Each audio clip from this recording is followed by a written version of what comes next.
Dr. Ali Birraa kophaa koo na dhiiftee ati deemuuf kaanaan dubbachuun dadhabee ati naan dubbannaan dhuftee nurkaa si fuute garaa jabaatti duutii xiqqaa guddaadhaan jettu mararaa sabaa fuuti lubbuudhaan dhabamtus ati biyya lafaa seenaan kee qulqulluun dhalootaaf asafaa leenca taatee jiraatte bara kan kee guutuu seenaa kee qulqulluu bookeen irraan buutu bara namni dhibetti dhugaa faana buutee lammiidhaaf jiraattee arras lammiif duute dhaloota waan beekne daandii agarsiiftee wallaalaa kee meeqa of ta'uuf barsiifte karaan mana abbaa gadaa eessa dhaqeen galmasaa jajjabeessa taa'een seenaasaa babarreessa utuullee uleen cabee kan abbaa gadaan cabu beekaa irra kunne malee seenaan hiyyeessan qabu jettee dhala dhufuuf saaqxee karra cufaa seenaa koo ifa baaseen saba kootiif kufaa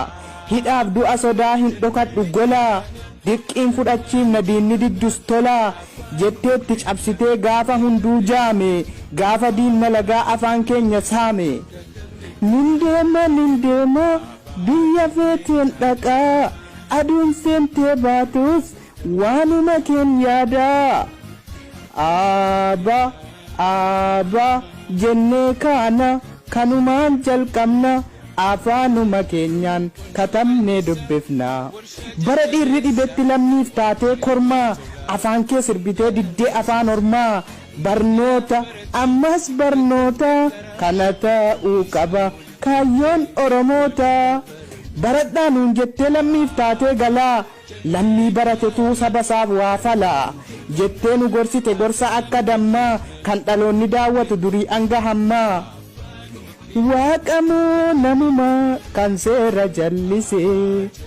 waaqamoo namuma kan seera jallise haati teenya takka maaltu addaan nu baase